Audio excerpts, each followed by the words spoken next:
لا يجوز التعاطف معهم، ومن تعاطف معهم فهو شريك معهم في الإثم. لا يجوز، بل يجب الإنكار عليهم، ينكر عليهم المسلم بكل ما يستطيع. أقول هذا لأني أرى مع الأسف بعض الكتابات في بعض وسائل التواصل الاجتماعي في تويتر، بعض من يتعاطف معهم.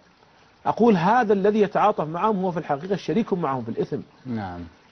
هذا منكر، هذا العمل الذي يقوم به هؤلاء هذا منكر، هذا ليس من الإسلام وليس من شريعة الإسلام، ولا يجوز التعاطف معهم ولو بكلمة، ومن تعاطف معهم ولو بكتابة كلمة فهو شريك معهم في الإثم. نعم. يبوء بإثمهم. فليتق الله أولئك الذين يتعاطفون معهم. ونقول دين الله عز وجل ليس بالعواطف، دين الله تعالى مبني على النصوص من الكتاب والسنة. قال النبي صلى الله عليه وسلم: يقتلون أهل الإسلام ويدعون أهل الأوثان. لا إله إلا هم الله. ضررهم على الإسلام والمسلمين. أين هم عن اليهود؟ لما لما اعتدى اليهود على إخواننا المسلمين في فلسطين في غزة، أين هؤلاء عنهم؟ فهم يقتلون أهل الإسلام من قديم الزمان، وضررهم على الإسلام والمسلمين. وأما الشعارات فهم من قديم يرفعون شعارات، يرفعون شعار الإسلام، يرفعون شعار الجهاد، لكن هذه شعارات زائفة، شعارات غير حقيقية. وقد شوهوا صورة الجهاد في سبيل الله هو ذروة سنام الإسلام. نعم. لكنهم شوهوا صورة الجهاد وشوهوا صورة الإسلام والمسلمين، وهذا ما يريده أعداء الإسلام.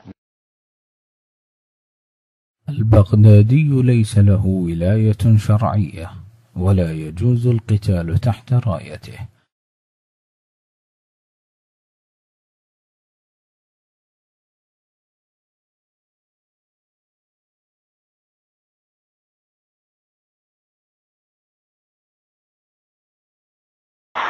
طيب شيخ، هل نحذر من الدولة بغداد الانضمام تحت رايتها ما دام انها لا تقبل بحكم الله المستقل عنها لا يجوز.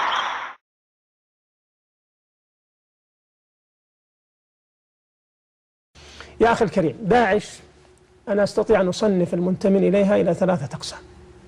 1. الأول عملاء، بل بعضهم شيعة روافض مجرمون في داعش. في داعش ومن قيادات داعش. من قيادات داعش شيعة.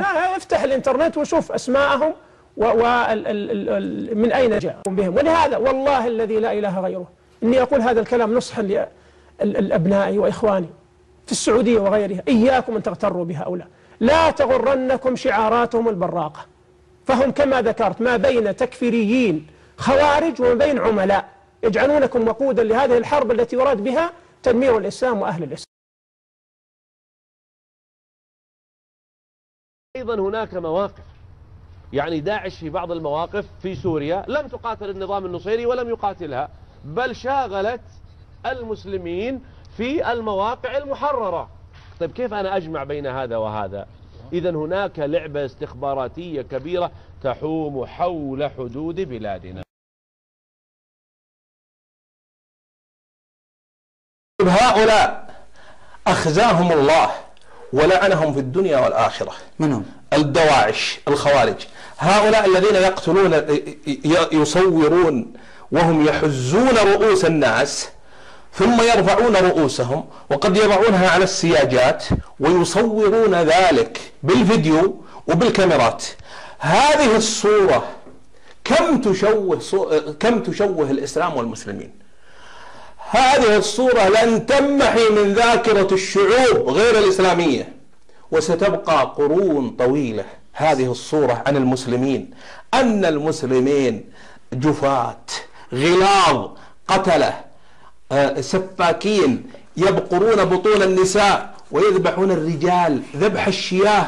هذه الصورة لن تمحي من ذاكرة الشعوب، وهذا الانطباع عن الإسلام الآن عند شعوب الأرض كلها أن هؤلاء وهم مارقون حرورية خوارج أساءوا للأمة كلها. اللي صارت في العراق ذاب البشر، لحوم البشر ذابت ذوبانا من تلك القنابل التي استخدمت، لكن لم تسمح CIA ولا الجيش الأمريكي بتسريب صورة واحدة.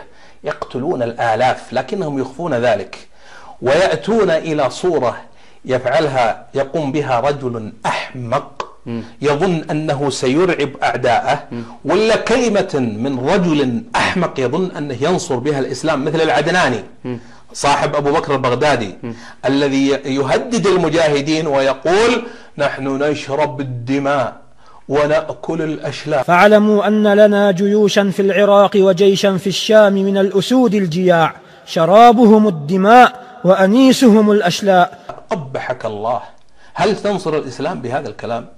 هذه الكلمة تؤخذ وتترجم وتعرض على العالم كله ويقال هؤلاء هم المسلمون، ما يقال هذا تنظيم البغدادي اللي فيه 5000. صحيح. فيحسبونها، يسيئون إلى 1,600,000,000 وهم عددهم الآن 3000 أخزاهم الله. فقد شوهوا صورة الإسلام، والرسول صلى الله عليه وسلم كان في المدينة وعنده المنافقين وأعلمه الله عنهم وما في قلوبهم، ومع ذلك ما قتل منهم واحدا لئلا يتحدث الناس أن محمدا يقتل أصحابه. اليوم حزب البعث يظهر لنا بلباس خادع، هو مسمى الدولة الإسلامية للشام والعراق. الدولة الإسلامية للشام والعراق هو حزب البعث المقيت الذي يقول قائلهم آمنت بالبعث ربا لا شريك له وبالعروبة دينا ما له ثاني.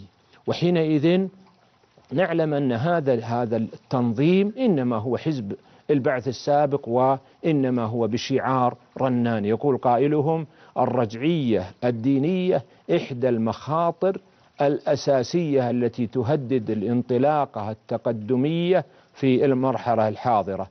ولذلك إذا نظرت إلى القيادات العليا في تنظيم الدولة الإسلامية وجدت فيه العلمانيين، وجدت فيه الشيعة، وجدت فيه الدروز. وحينئذ نقول بأن هذا التنظيم لا يبت للإسلام بصلة، لا يبت للإسلام بصلة، وليس لتنظيم الدولة الإسلامية أي تنظير شرعي تأسيسي يبين منهجه العقدي، وما صدر عنه إنما يمثل تبريرات جدلية أو تلبيس على الناس باستخدام مصطلحات شرعية ليروج على السذج الممارسات الهمجية التي يقوم بها حزب البعث المسمى بالدولة الإسلامية.